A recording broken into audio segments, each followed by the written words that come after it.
Welcome to Gosport Grit. My name is Lesley Meenaghan. It's a non-political vodcast celebrating and discussing the challenges of the gospel. And today I'm joined by the lovely Amy Cooper of Cooper Heating. Amy, for me, what can I say about Amy? She's inspirational. So Amy, just tell us a bit about yourself and then I'll cut in when I need to. So I'm 25. I've lived in Gosport all my life. I run a self-employed business doing gas engineering. I'm also a boxer, professional boxer. So yeah, that's what I do. So for me, the main thing is that you're Gosport born and bred. Yep. You started out in Round. What actually got you into boxing? So my dad was, my dad's from Winchester, but then when my mum lived in Gosport, he was into boxing there, and he wanted me to get involved in a little bit of sort of self-defence, kind of bring me out my shell a little bit more confidence, and, you know, be a bit more chatty with people. As a kid, I was a little bit sort of, you know, so, and it did exactly that. Definitely made me more confident and more comfortable in my skin. So, yeah. What sort of age was that, can I ask? So I started boxing when I was about 10 years old, down at Gosport Boxing Club. Brilliant little boxing club. It's like a community, you know, everyone's sort of, it's like your second family. Yeah. So started there. And yeah, I boxed for Gosport for about 10 years. And then Darren took me to the professional gym where I then turned over as a professional. So yeah, I always had them as sort of support for it all. So that was really nice. So that was Darren Blair? Yeah, Darren Blair at Gosport, yeah. So we were talking, what does the boxing and what you learn in the boxing in the ring and the training, how does that sort of eke out to your everyday life? So I would say the most important things about boxing that have sort of taught me lessons in life are sort of respecting people, having discipline. So having to always be dieting and eating well, and, you know, not sort of going out and drinking and things like that. That teaches you a lot of discipline in life, and it shows you sort of what you need to be doing.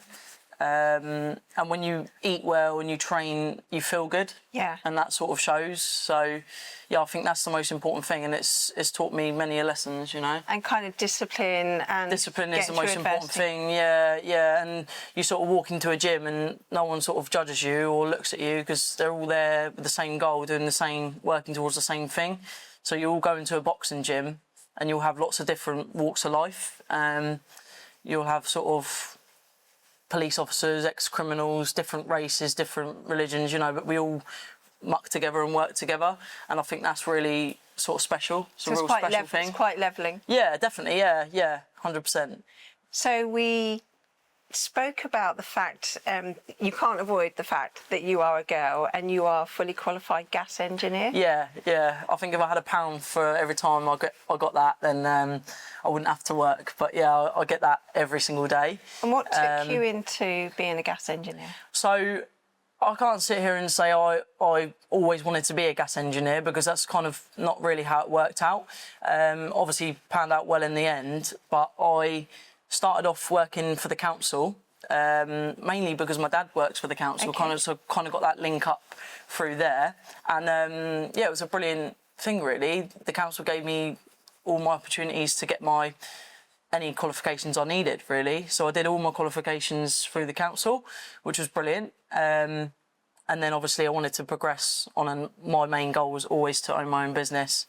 So and obviously I've done that. This is my biggest achievement so far. And what was your experience as an apprentice, as a female? I think it's no surprise that at the moment gas engineering, fixing boilers, etc., is quite a male-dominated environment. Did you encounter any sort of resistance or negativity towards you?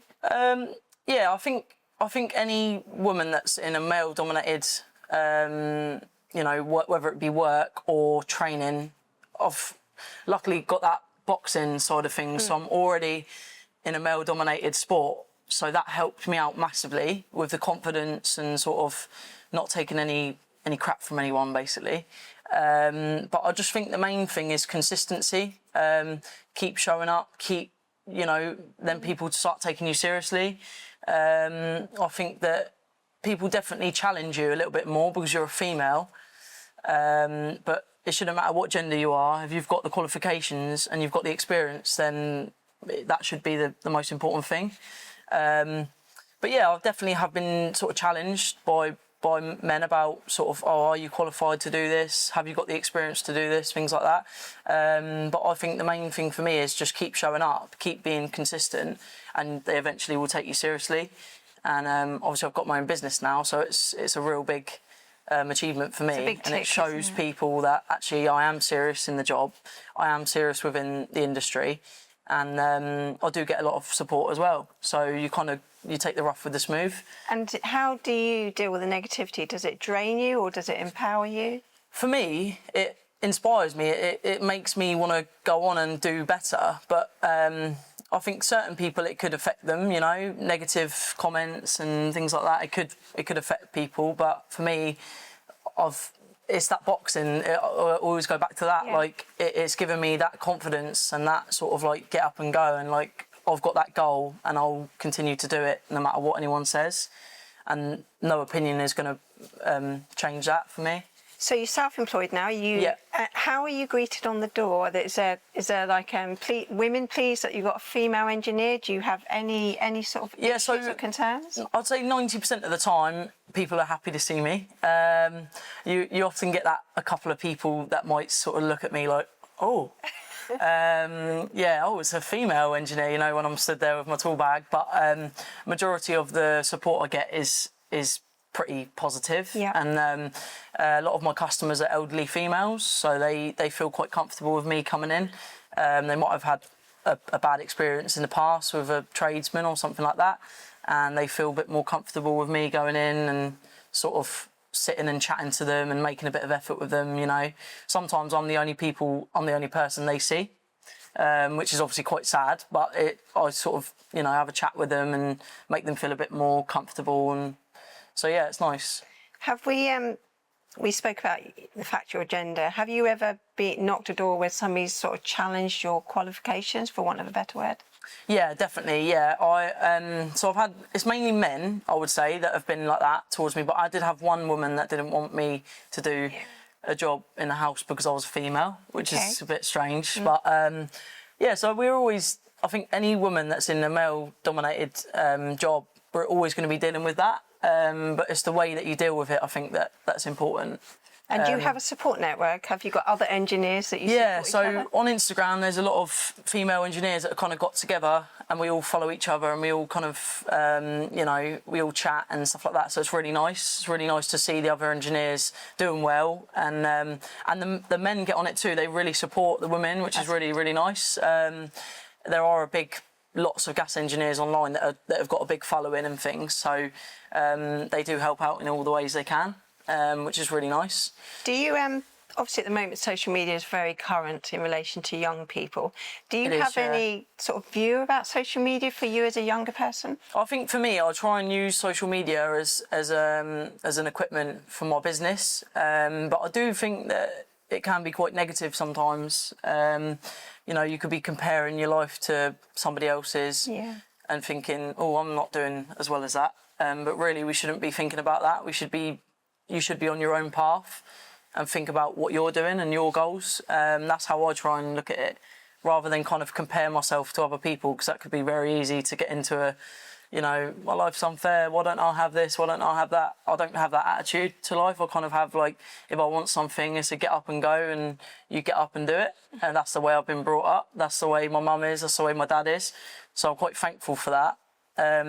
But I think social media can be quite negative in that respect, because if your mental health's already bad, you don't want to be going on Instagram and seeing someone's got this, that and the other, and comparing yourself to that. I think that's really good advice, not just for young people, for the older generation. I think everyone, because I don't think it's just a younger person thing. I think it's, every age, all ages, So you're a gas engineer. You lift up like 48 kilo boilers. Is that correct? They're heavy. Yeah. But as well as that, you actually have gone back to teaching new engineers. Is that right? Yeah. So the college I trained at as an apprentice, I have gone back to probably about the past 5 years. And I'm training and assessing apprentices. So that's a really good part of that I do. I'm helping out the younger lot, and I feel like they can really relate to me because I'm one of the youngest ones there doing the training. Yeah. But they see that I've gone through the process with Steve Willis, brilliant college down in Portchester, and they see that I've done that, and now I've got my own business, so they can see that progression. And I think that's really important because they can relate to me, you know, similar age type thing. We're not too far off in age. So, yeah, it's really good to help them and kind of see, especially some of the female engineers we've had come through. I think I've been an inspiration to them, really, because they can see what I've done and go, well, if she can do it, there's no reason why I can't do it. Because you're only 25 as well. Yeah, 25, yeah. So you are a woman in a van, in effect, aren't you? Yeah. So looking forward, have you got any sort of ambitions or goals in relation to your business or your life going forward? Yeah, so with work, definitely I want to grow my business, you know. I love the fact that the majority of my work's in Gosport. It keeps it all nice and together, which is good. Don't have to travel too far, but I just want to grow really and just make my business bigger, have a few engineers, and just keep my head down and just keep working and keep succeeding, really. Fantastic. Yeah. It really has been a joy to meet you. You training today? I might train today. I might treat myself to a day off, I don't know. How do you cope with the boxing world? Is that a joyful place for you to be? Boxing, any boxing gym, I think anyone will tell you the same thing. It's just something special, you know. You walk into a boxing gym, you'll never walk out in a bad mood or not feeling great. It's something that just everyone supports you and we all muck in together, and it's a brilliant thing. And Gosport's got a great one, haven't we? Yeah, we do. Yeah, it's a kind of spit and sawdust type gym, but that's the type of gym that people love. With a distinct aroma. Yeah, that smell is thousands of years of sweat, hundreds of years of sweat. So you're a professional boxer. You're hoping to. I am now. You've got an injury at the moment, haven't you? I have got a shoulder injury, rotator cuff injury, but hoping to get back out as soon as I can. Yeah. Recovery's going well and everything. So, yeah.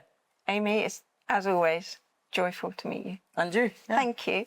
That's Amy Cooper of Cooper Heating and Professional Boxing. You've heard her name first here, but you will be hearing from Amy again. Thank you, Amy. Thank you.